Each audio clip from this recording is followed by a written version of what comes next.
turn on your mind. Been the one since a young and I cannot deny.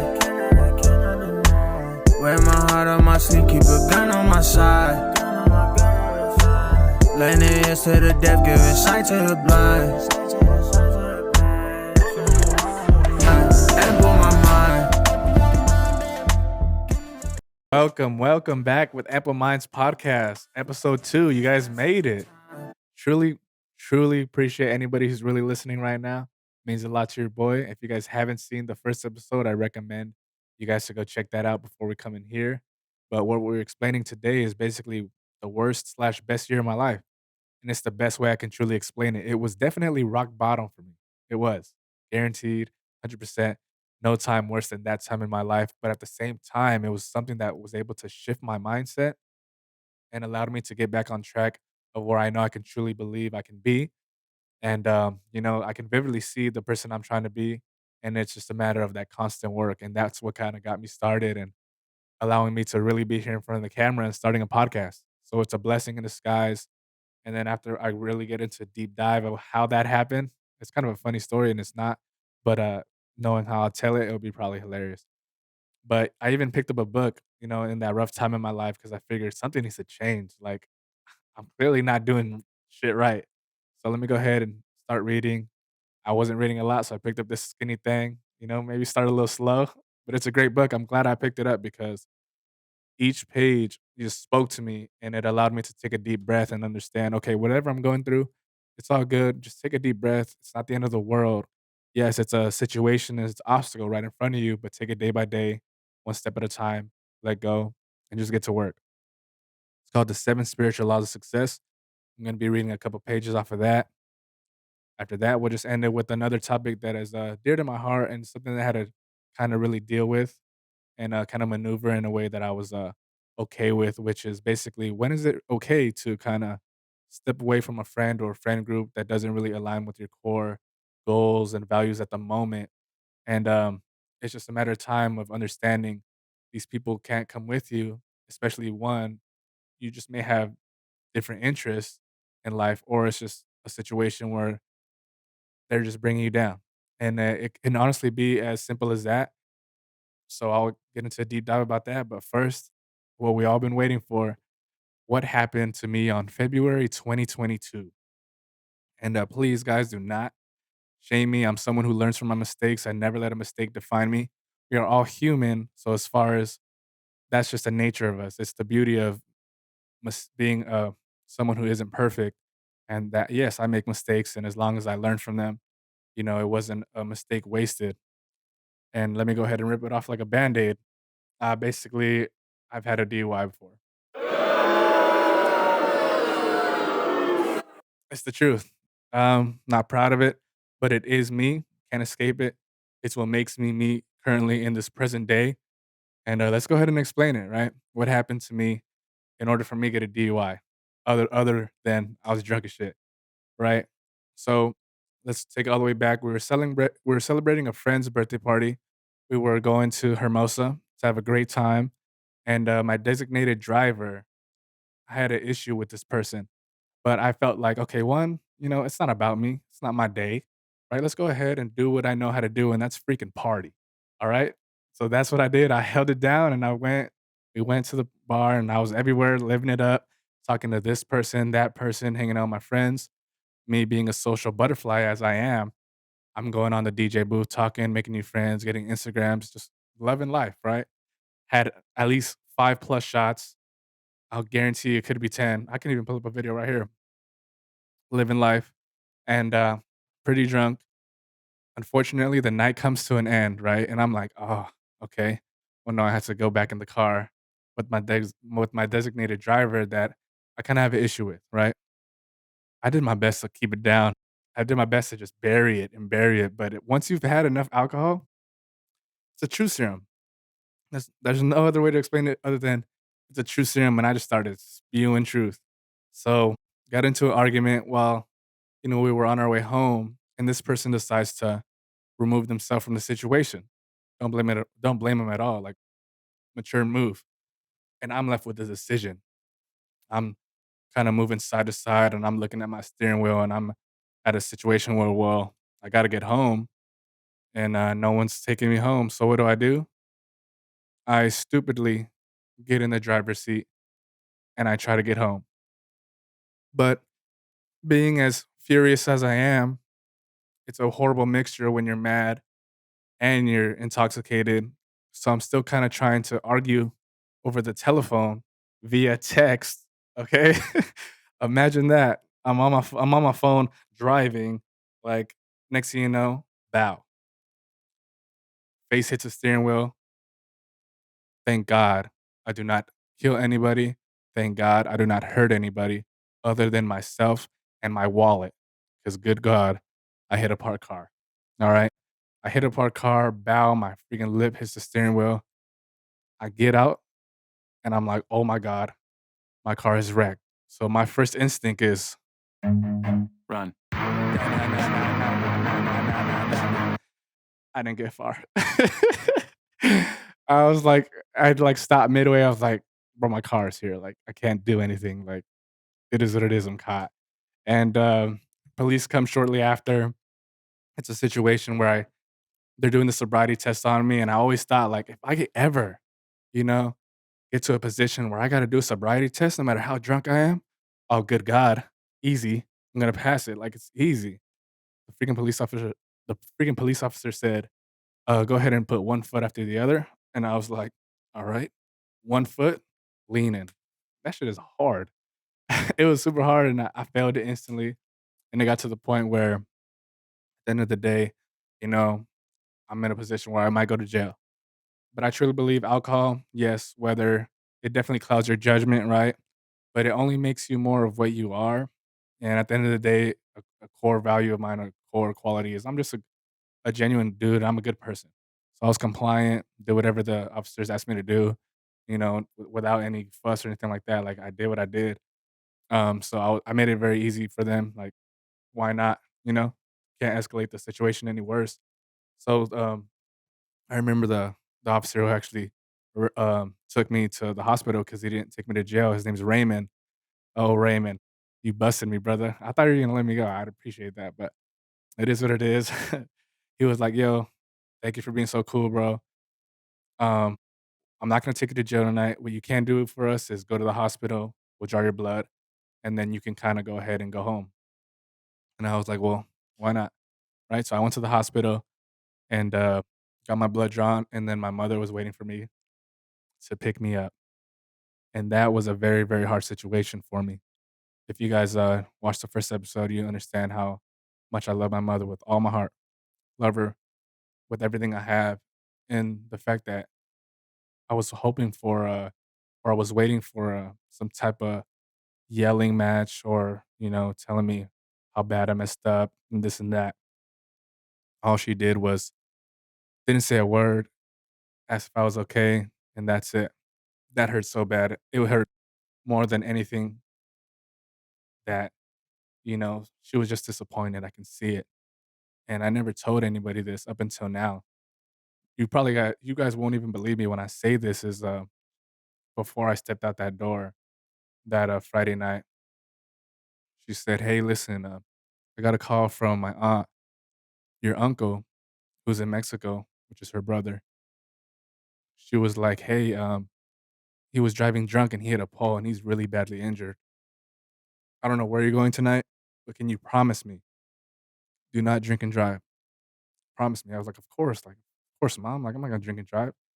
Like, I got you.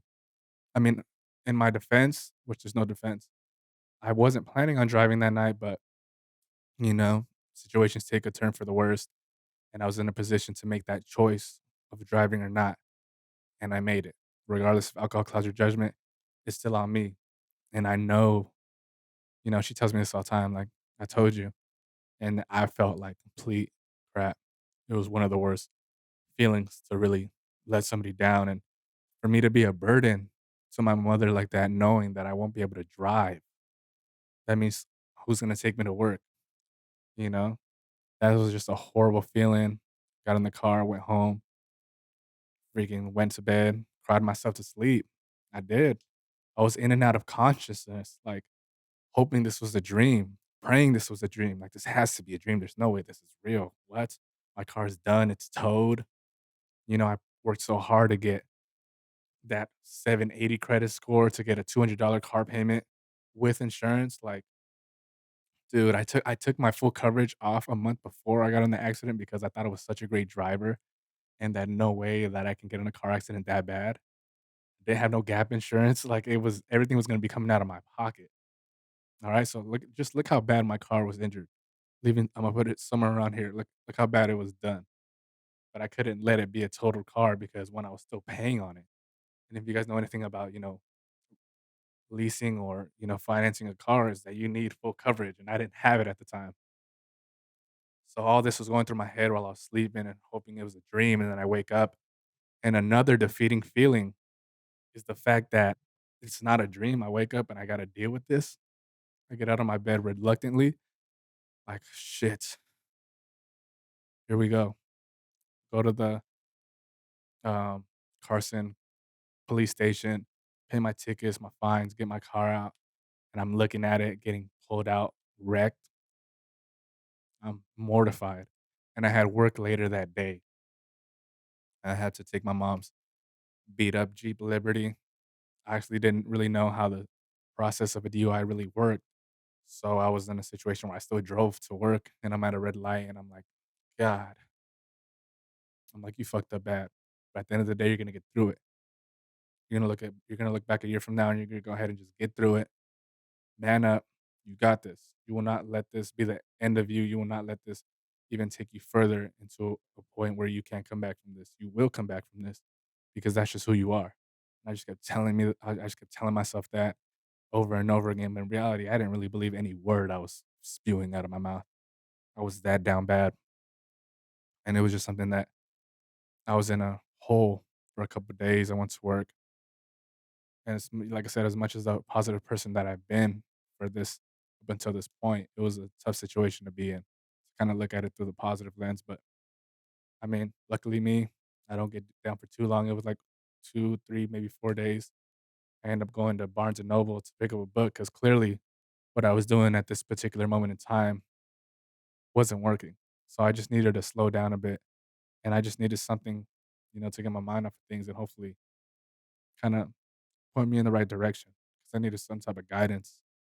And I picked up this little book. It might not seem like much, but it's called The Seven Spiritual Laws of Success. And the chapters really helped me, get back on point. So there's 7 chapters.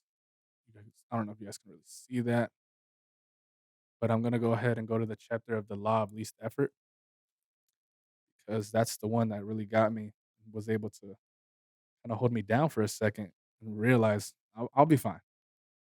As dramatic as I'm being, I'll be all right. So page 54 and 55. Let me go ahead and start reading. I'm gonna try to read, with some Morgan Freeman type voice. The first thing is to accept people, situations, and events as they are, not as you wish they were in this moment. This moment is as it should be because it took the entire universe to make this moment.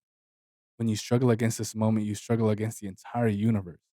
You can intend for things to be different in the future, but this moment, accept things as they are. The second thing is to take responsibility for the situation and for all the events you see as problems. This means not blaming anything or anyone for your situation, including yourself.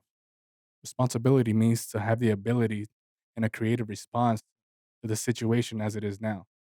All problems contain the seeds of opportunity, and awareness allows you to take this moment and transform it into a better situation.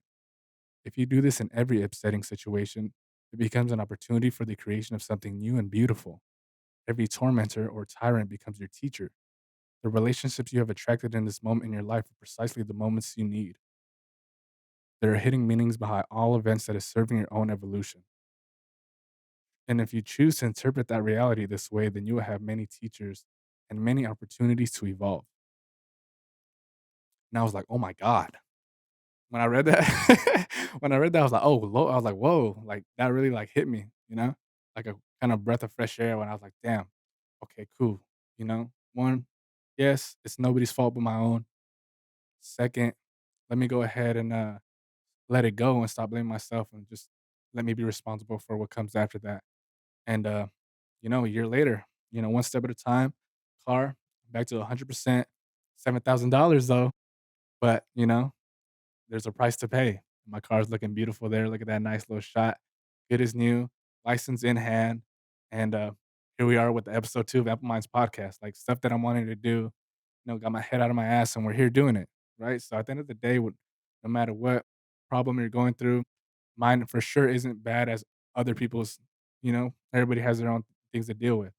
But as far as what was dealt in that situation, and in that situation and time for myself, I made the best of it.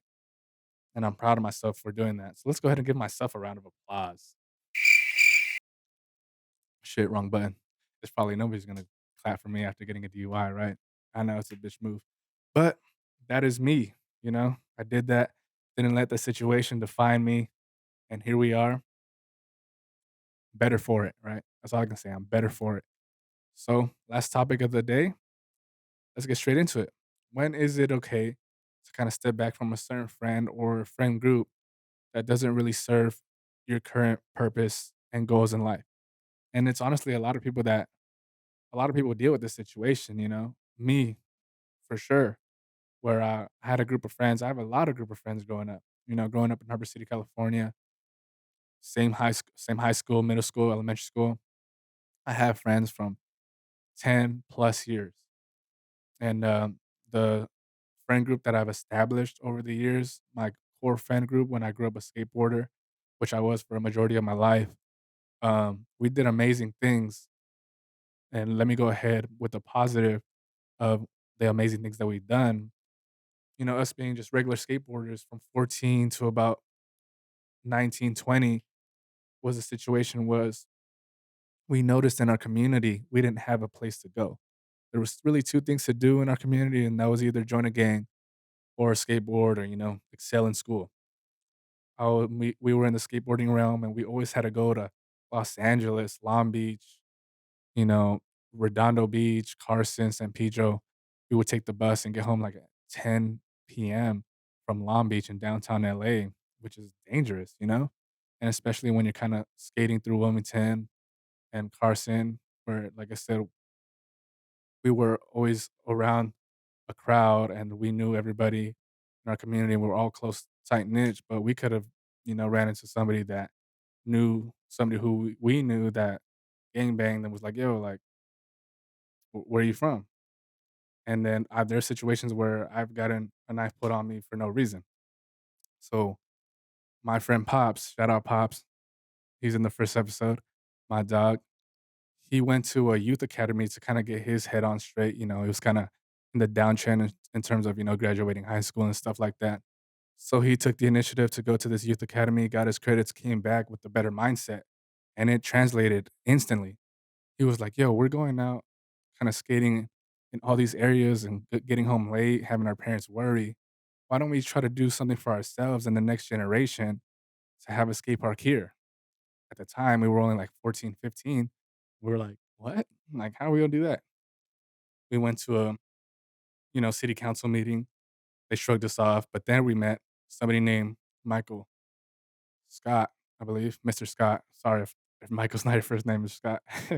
But, yeah, he was showed us the blueprint, and then we went from campaign to fundraisers and stuff of that nature.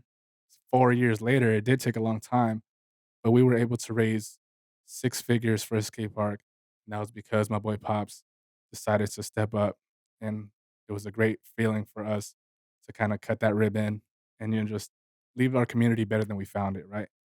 And it's a amazing feeling, but once I've realized that, well, that's all I can really give my community, I don't really have anything else for myself, I had to step away, and, my actions didn't really represent that, looking back on it now, but I kinda noticed aside from, what we did in the community, which is amazing, I never regret it, we would always be these, you know, campaign or, like, the a growth in our community, but at night, we would stay drinking and, playing BP at somebody's house and just drinking our life away at night, and then wake up in the day and do what we had to do to build our skate park, but now looking back on it from that whole situation, I felt like all I really had was friends that was always drinking. That's all I can really say. And yes, we did a lot of great things and we just hang out, and those memories I'll cherish forever. But as long as I can remember, I started drinking age 19. A lot of people might say that's pretty late for the kind of the generation that's drinking now, but 19 to about 23 when I got my DUI, drinking constantly. And I was just in a position where I was working, drinking, working on weekends, no, drinking on weekends, working on weekdays.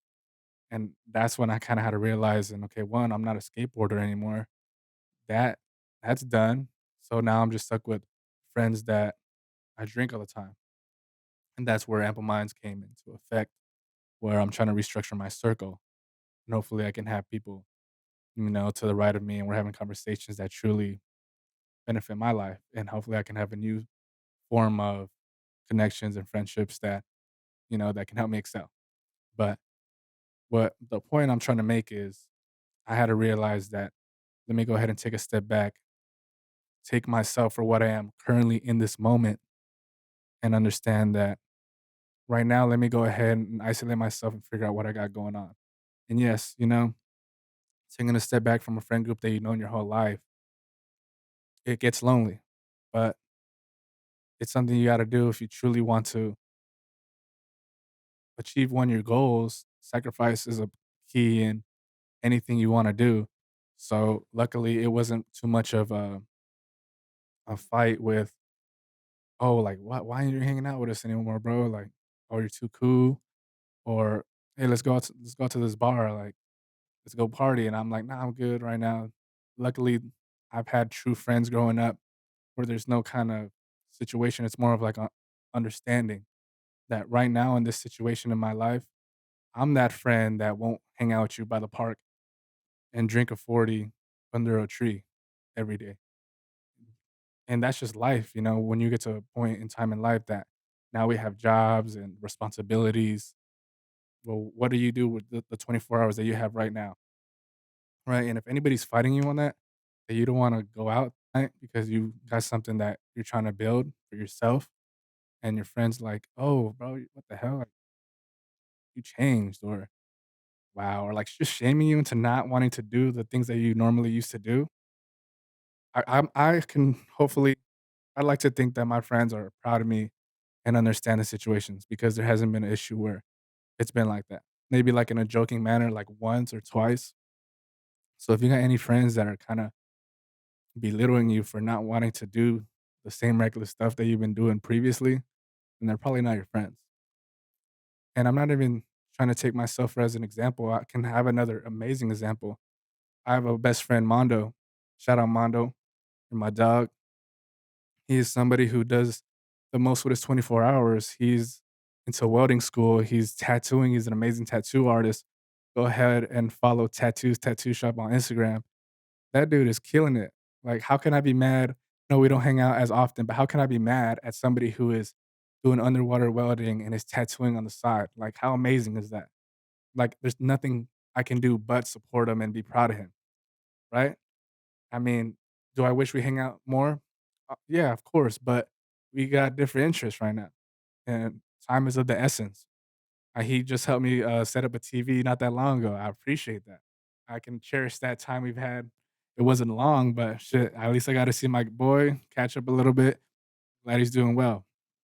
I love you, bro. Keep doing your thing. But that's just a situation of it. You got to understand that life comes at you, and if you're not if you're not surrounded by a good support system, you know, you're only as good as the 5 best people you have around you. All right? Not saying you can't catch up with somebody. I'm somebody who can always talk to. If my boy Pops or anybody that I've grown up with calls me, "Hey, how you doing?" I'm always that person that's always willing to talk, always that person who's always willing to catch up. But I mean, we can't hang out every day. And if we're hanging out, it's usually because it's around kind of what I'm like doing in the moment. I can give an example. My boy John Bradford, amazing skater, my dog, known him for 6 plus years now. He just recently wanted to, get his body right. I'm going to the gym right now. So let's go to the gym together. We catch up that way. But doing, I'm not kind of taking time away from my 24 hours and what I got to do. It just has to align right with it. And obviously, there's going to be times where birthday dinners and stuff like that. Sometimes I might have to miss that. Sometimes I won't. It just depends of what I got going on right now. Sometimes it's just best to choose yourself. All right. That's all I can really say, guys. That was episode 2 of Apple Minds Podcast. Um, if you guys want to, go ahead and share this with somebody who you feel like can benefit from it. If not, if you enjoyed it, give it a like or whatever. I'd appreciate that. But I'm just getting started, so bear with me, guys. That's all I got for today. Hopefully, we can get better, and I think we're gonna have a guest on the next one. I'm super excited about that. That's what's truly gonna test this podcast potential, and I can only say I'm excited. So, this is Richard Ortiz with Apple Minds Podcast, and I'm out. Ample my mind.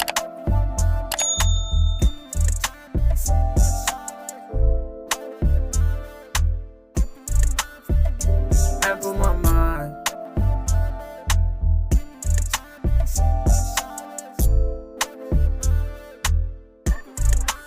I'm just passing the time.